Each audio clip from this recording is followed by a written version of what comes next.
Welcome back to our YouTube channel, Vlog Your Scrolling. Good morning to all my brothers and sisters in Christ around the world. God is so good and praise the Lord. O atong paghaisgutan karon mao ang Our Lady of Sorrow. So ni atong September 8 mao ang birthday ni Mama Mary nga didto nakita sa pagkatao ni Mama Mary ang Holy Cross. O sa September 14, mao ang kapistahan na usab sa Holy Cross.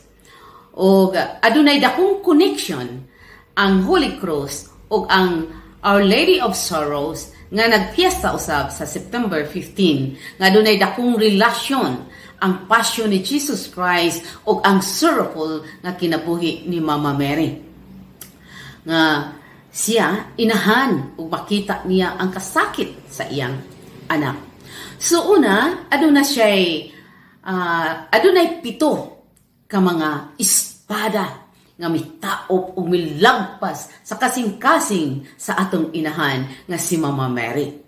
Una, mao ang the prophecy of Simeon nga mabasa nato sa Lucas 2, 25 hangtod 35. Og tungod niini, madayag ang ilang mga tinaguang hunahuna ug ang kaguol nga sama sa usa ka hait nga espada nga mulagpas sa imong kaugalingong kasing-kasing.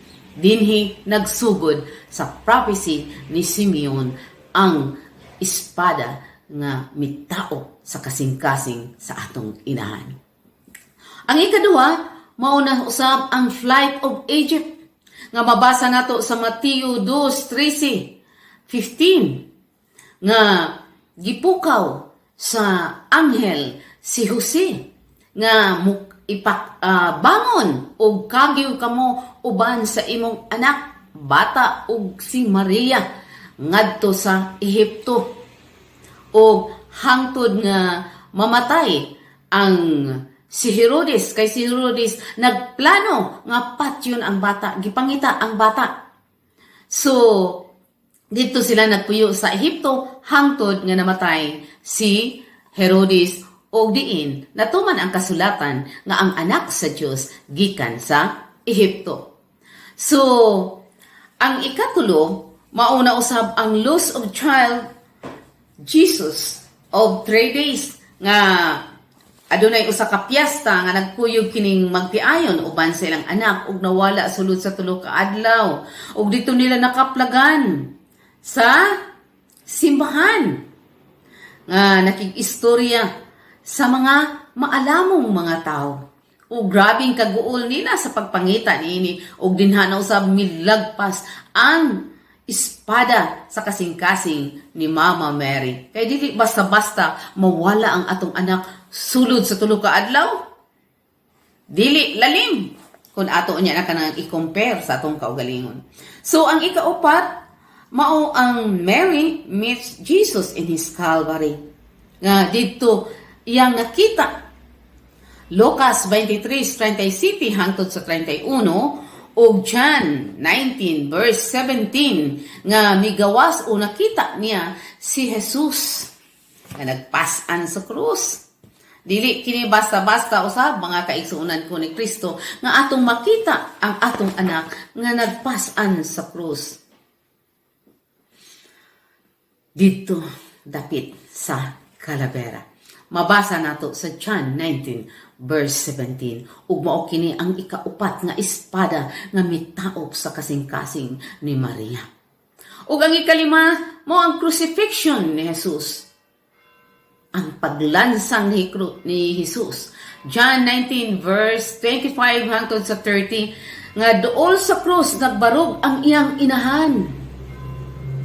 Dili lalim sa usa ka inahan nga nagtan-aw nga gilansang ang iyang anak sa krus. Milagpas ug gitaop pag-ayo ang espada sa kasing-kasing sa atong inahan. Ug diha pa nakita ni Mama Mary nga miingon ang iyang anak, "Giuhaw ako, apan unsay gihatag sa mga sundao kundili suka nga gituslo ug mao'y ilang gihatag ni Jesus." gipainom ni Jesus. Ug dito may ingon si Jesus, natapos na. Dili basta-basta kini nga makita sa usa ka inahan ang pag-antos sa krus sa iyang anak. Ug ingon man ang ikaunom mauna usab ang the body of taking from the cross. John 19 verse 31 hangtod sa 37. Nga gikuha ang aduna may uban nga gilansan sa krus, gipamali ang mga tiil. Apan pag-abot nila ni Jesus kay kini patay na, wala na nila balia ang tiil. Kung dili giduslak hinuon ang kilid ni Jesus sa bangkaw, ug didto mibuswak ang tubig, mibuhagay ang dugo og tubig nga mao kini nakapahugas sa kasalanan sa tibuok kalibutan, sa tibuok katauhan. Ug dito si Mama Mary milagpas na usab sa iyang kasing-kasing, mitaop na usab ang espada nga nakita nga gibangkaw ang iyang anak sa kilid.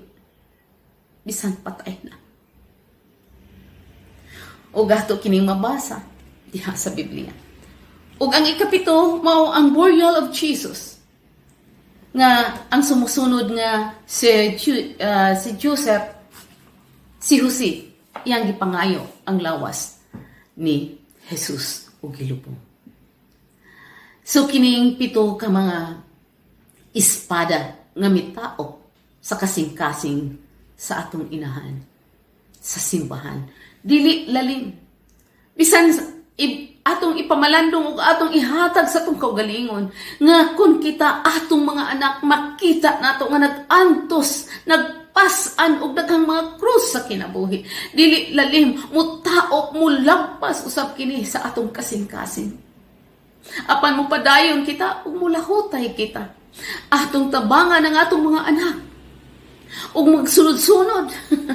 Atong sunod-sunuran ug ato pang advisean sa mga maayo. Sama ni Santa Monica. Nga gisunod-sunuran niya si San Agustin.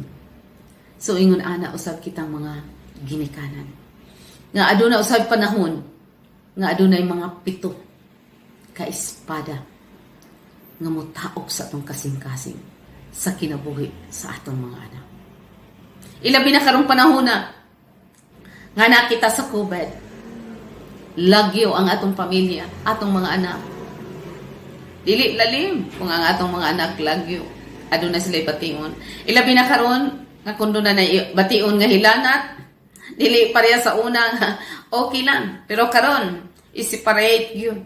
Makaluluoy ang dunay hilanat o buong sipon kay COVID na. Pero dili ta mawag-an og paglaom kay anaa si Jesus nga namatay sa krus alang kanatong tanan. Uban kang Mama Mary nga anaa usab ang sorrowful life ni Mama Mary nga mao'y atong tutukan og atong lantawon ang kinabuhi sa atong inahan nga si Mama Mary, ang iyang mga pag-antos. So karong panahon na bisan anaa kita sa COVID, atong paningkamutan nga moduol ug mobalik kita ngadto sa Dios. Karong panahon na giayag na pag-ayo ang atong faith, ang atong pagtuo ngadto sa Dios. Dili lalim kung makahibalo kita nga ang atong mga minahal sa kinabuhi nagka-COVID, atong mga parente nga matay tungod sa COVID. Dili lalim. Apan kining tanan makaya nato. Kung modangop kita sa krus na Jesus, mo venerate kita sa balaang krus ug sa kasing-kasing na Mama Mary nga mitaop ang pito ka espada. So, mga kaigsunan ko ni Kristo, dili kita mawad ang paglaom. Aduna kita'y Diyos nga nagpakamatay sa krus ug mibuhagay ang dugo ug tubig alang kanatong tanan. Uban kang Mama Mary sa mga pag-antos sa atong inahan nga naglantaw sa iyang anak. Inahan sa Diyos, inahan sa Diyos. Yes, mudangop lang kita ni Mama Mary uban sa mga angelo nga santos ngadto magpakitabang kita pagpahiduol balik ngadto sa Dios. So kadtong mga adunay mga gipangbati karon dili kita mawad ag paglaom. Adunay Dios mao'y tag-iya sa tanan. So maayong buntag ug daghan kay salamat mga kaigsunan ko ni Kristo. Praise the Lord.